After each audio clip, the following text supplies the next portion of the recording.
Welcome to the Deep Dive, where we dig into the ideas that, well, really matter. We try to bring you those aha moments. Today, we're looking at something that might just change how you see, well, pretty much everything. Your goals, your daily habits. And it starts with a pretty shocking story. Imagine this. A high school baseball player, top of his game, steps up to the plate, and then bam, hit square in the face with the bat. Everything goes blurry. He comes to, there's blood everywhere, people staring. His nose is just shattered, multiple facial fractures. One eye is bulging out. Someone asks him the year. He says 1998, but it's actually 2002. He can't remember his own mother's name. His brain's swelling fast. They have to put him in a medically induced coma. Wow. Yeah. And the recovery. Brutal. Weeks seeing double, literally two of everything. That sounds awful. And it was 8 long months before he could even drive a car again. Physical therapy just to relearn basic movements. And the baseball dream? Seemed totally gone. A year later, he tries out for varsity, gets cut, ends up playing with the sophomores. Just imagine the humiliation. Devastating. But here's the twist. That absolute rock bottom, it became his turning point. 2 years later, in college, he starts this. Different kind of comeback. Not like a big movie moment? No, not at all. Tiny things, like really small. Building good sleep habits, actually keeping his dorm room tidy, improving his study habits bit by bit, lifting weights consistently. Okay. And these little things, they started stacking up, compounding. End result, straight A's, gained 30 pounds of muscle. He completely transformed his life, not just his body. So this incredible story, what does it actually mean for us, for you listening? Well, our mission today is to unpack the surprising power behind these tiny changes. We're doing a deep dive into atomic habits, how these small, consistent improvements can lead to really remarkable results in your life, turning potential into, well, fulfillment, even when the road looks really long. Yeah, that story is such a perfect setup for the core idea, isn't it?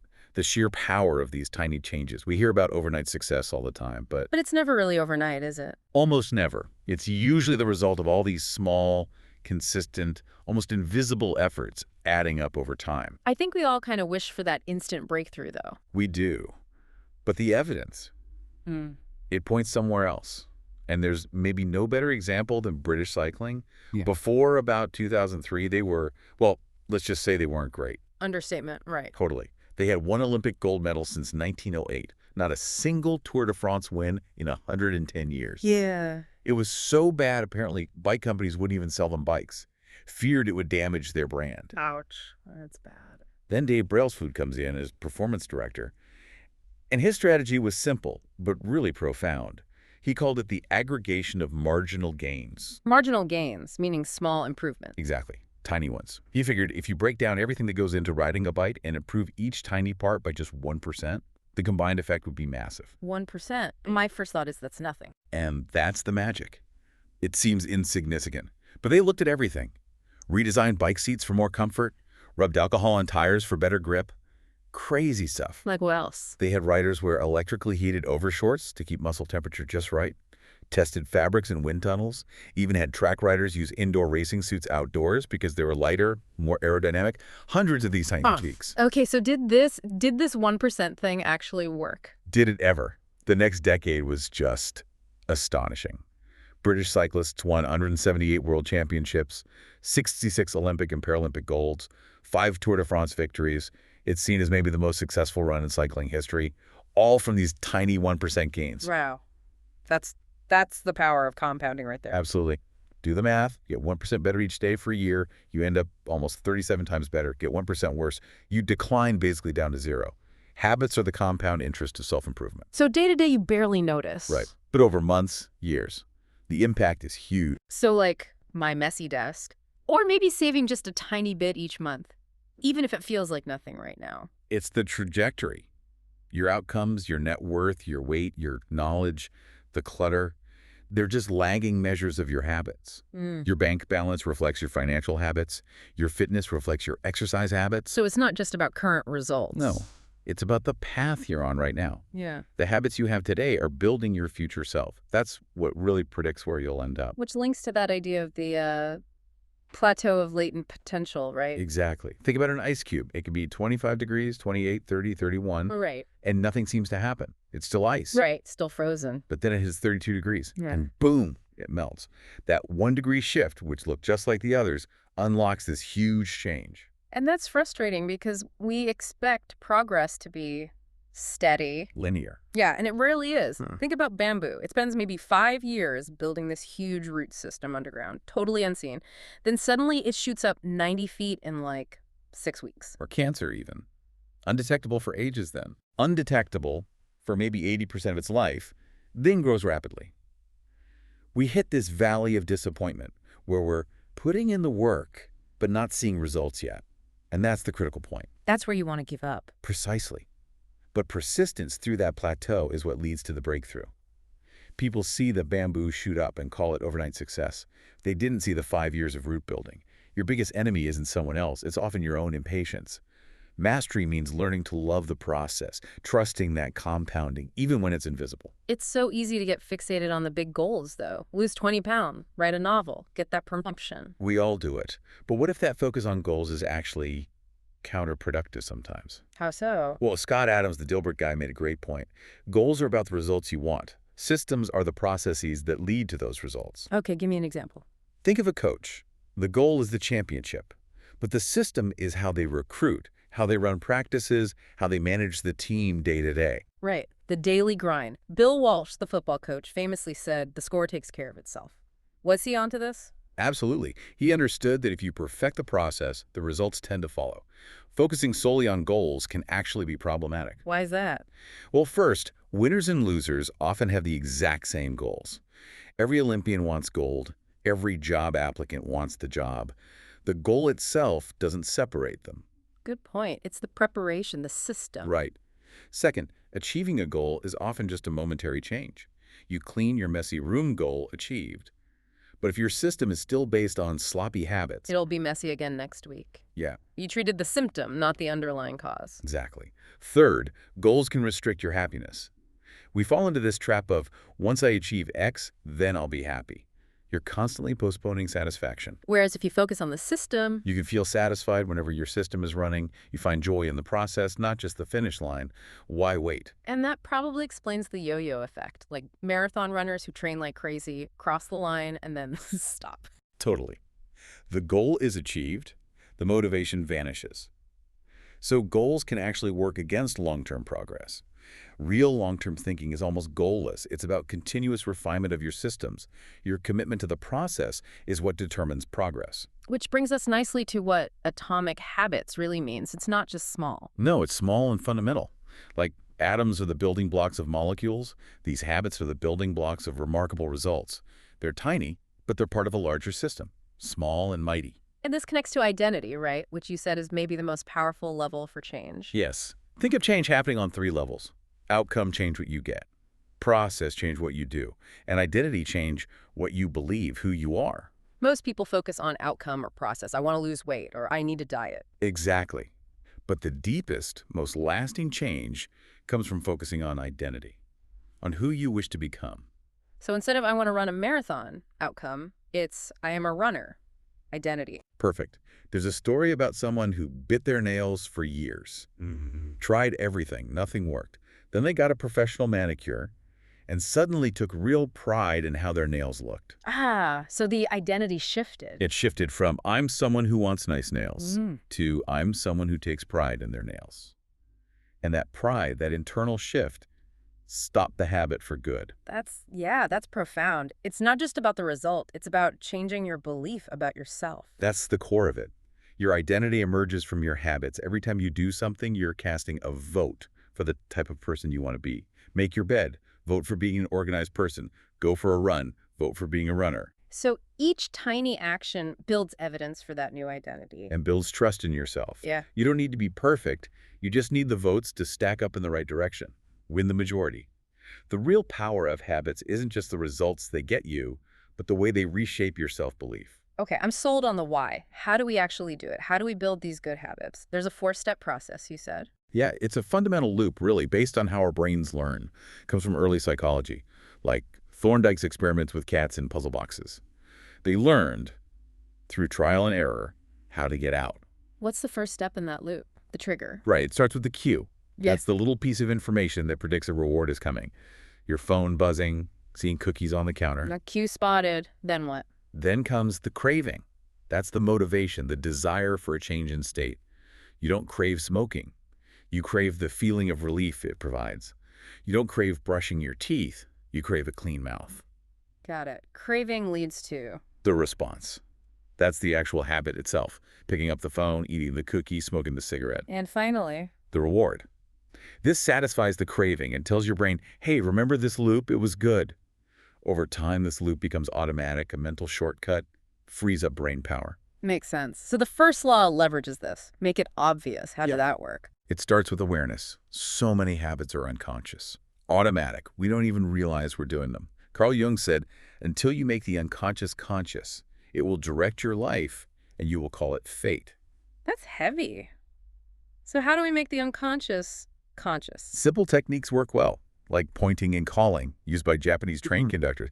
They literally point and say the action out loud. Signal is green. Reduces errors massively. Or just making a habit scorecard. What's that? Just list your daily habits. Going down the list, wake up, check phone, brush teeth, make coffee, and mark each one. Positive, plus, negative, or neutral.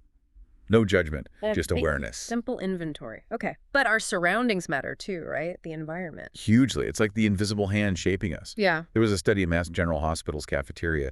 They wanted people to drink more water. All they did was put more water bottles in prominent spots near the food stations, kept soda in the main fridges. Water sales jumped over 25%.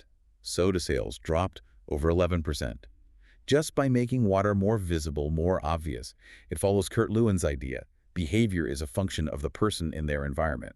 B equals FPE. Like supermarkets putting expensive stuff at eye level. Exactly. That's suggestion impulse buying, or stuff on end caps. Why? Because vision is our dominant sense. We have like 11 million sensory receptors and maybe 10 million are for sight. What we see dramatically influences what we do. So we need to be architects of our own environment. Precisely. Make the cues for your good habits obvious. Want to remember medication? Put it by the bathroom sink. Want to practice guitar? Don't hide it in the closet, leave it in the living room. Want to drink more water? Put water bottles all over the house. I love the urinal fly sticker example too. Huh. Yeah, at Schiphol Airport. Put a little sticker of a fly inside the urinals. Gave men something to aim at. Spillage apparently dropped by 80%. Cleaning costs went down 8%. A tiny visual cue, a big change. And it's about context too, where Yeah. you do things. Definitely. Habits get tied to specific contexts. That's why experts often advise insomniacs. Only use your bed for sleep. Don't watch TV or work there. You want to associate the context, bed, with the habit sleep. Try the mantra, one space, one use. Harder with phones, they mix contexts all the time. Very true. That makes it easy for the easier, more distracting habits to win out. So making cues obvious is step one. Okay, law one, make it obvious. What's law two? Make it attractive. This is about the craving part of the loop. And it's driven by dopamine. Ah, the pleasure chemical. Well, interestingly, it's more the anticipation of pleasure. Dopamine spikes before you get the reward, when you anticipate it. That anticipation is what motivates you to act. Think of gambling. The thrill is often before the bet, not just after a win. So we need to make good habits more anticipated, more attractive. Yes. One great way is temptation bundling. Pair something you want to do with something you need to do. Like that student who hacked his bike. Ronan Byrne. Yeah, he linked his exercise bike to his laptop. Netflix would only play if he was pedaling at a certain speed. He bundled watching Netflix want with exercising need. That's brilliant. So I could say, I only listen to my favorite podcast while I'm doing chores. Perfect example. Or, after I finish this report, need, I'll check my favorite sports site, want. You leverage the attractive thing to pull you through the necessary thing. Okay, what else makes things attractive? Social norms. We're fundamentally social creatures, herd animals. We want to belong. So we imitate the habits of three groups, mainly. Who are they? The in close, our family and friends. Their habits rub off on us significantly. If your friends exercise, you're more likely to. The many, our tribe, the culture around us, we want to fit in. Think of the Asch conformity experiments, people giving wrong answers just to match the group, and the powerful people with status and prestige. We emulate those we admire. Like the Polgar sisters in chess. Exactly. Raised in a family obsessed with chess, where being good at chess was the ultimate status symbol. It became incredibly attractive to them. Yeah. So join a culture where your desired behavior is the normal behavior. Want to read more? Join a book club. Makes sense. Surround yourself with the habit you want. And you can also reframe your mindset. Change how you think about a habit. Instead of, I have to go work out, I get to move my body and get stronger. Shifting from burden to opportunity. Right. Like the quote from the wheelchair user, I'm not confined to my wheelchair. I am liberated by it. That perspective shift is It's huge. so powerful. Anything else for making things attractive? Create motivation rituals. Do something you enjoy immediately before a difficult habit. Like Ed Lattimore, the boxer writer, just putting on his headphones signaled focus time, Huh? even if no music was playing. It became an attractive gateway to the harder task of writing. Okay, obvious, Yeah. attractive. What's law 3? Make it easy. This taps into a fundamental truth about us. We follow the law of least effort. We gravitate towards the easiest option. We're naturally lazy. Not necessarily lazy, just efficient. Yeah. Our brains are wired to conserve energy. Think about why scrolling social media is so addictive, it requires almost zero effort. Compare that to, say, learning a new language. Big difference in effort. Huge. Even on a grand scale, like Jared Diamond's work shows agriculture spread faster east-west across continents than north-south, partly because climates were more similar, making it easier. Convenience is a powerful driver. So don't just try to brute force motivation. No. That's like trying to force water through a kink hose. Unkink the hose first. Reduce the friction associated with good habits. Make them the path of least resistance. How? Optimize your environment. Choose a gym that's on your commute. Lay out your workout clothes the night before. Chop veggies for dinner in the morning. It's addition by subtraction. Remove the obstacles. Japanese factories perfected this, removing wasted steps and materials. So less friction for good habits. And you can prime the environment. Prepare it for future use. Like resetting the room. After watching TV, put the remote back, fluff the pillows. It makes the next action, maybe reading a book there, slightly easier. Prep breakfast the night before. Keep your running shoes by the door. And for bad habits, make them harder. Exactly. Increase the friction. If you waste time on your phone, leave it in another room while you work. Delete distracting apps. Even a little bit of friction can deter a bad habit. And the 2-minute rule fits here perfectly. Yes, it's so simple but effective. When you start a new habit, it should take less than 2 minutes to do. So read every night becomes... Read one page. Do yoga becomes take out my yoga mat. Run 3 miles becomes put on my running shoes. You're just making it easy to start. That's the key. Master the art of showing up. Ritualize the beginning. You can optimize later. But first, you have to establish the habit. Standardize before you optimize. Okay. Obvious, attractive, easy. Law 4. Make it satisfying. This closes the loop. The cardinal rule of behavior change is, what is rewarded is repeated. What is punished is avoided. We do things that feel good. Immediately good, usually. Our brains evolved in an immediate return environment. Find food, eat it, see predator, run. The payoff was quick. But modern life is different. Very different. A delayed return environment. You work today, get paid in 2 weeks. You exercise now, get healthy months later. Good habits often have immediate costs, effort, and delayed rewards, results. And bad habits are the opposite. Often, yes. Smoking gives immediate stress relief, but the cancer risk is decades away. Eating junk food gives immediate pleasure. The health problems come later. The costs of good habits are now. The costs of bad habits are future.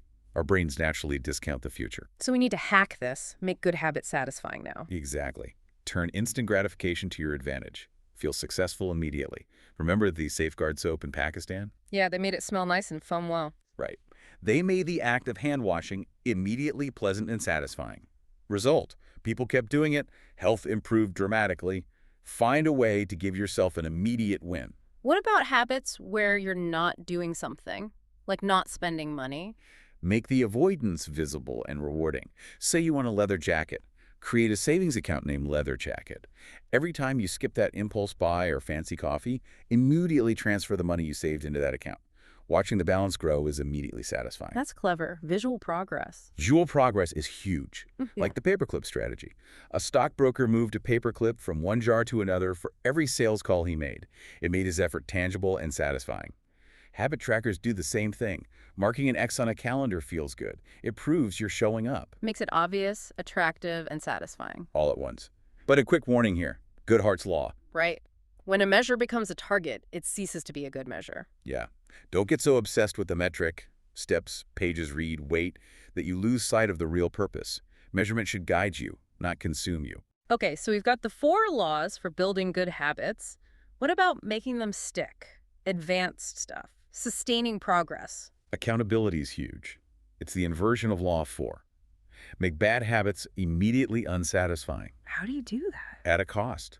Roger Fisher had that wild idea about the nuclear codes, that the president should have to personally kill a volunteer carrying the codes before launching, makes the cost immediate and visceral, not abstract. Wow. Okay, less extreme example. Habit contracts. Make an agreement with someone, an accountability partner. Put stakes on the line. Brian Harris wanted to lose weight.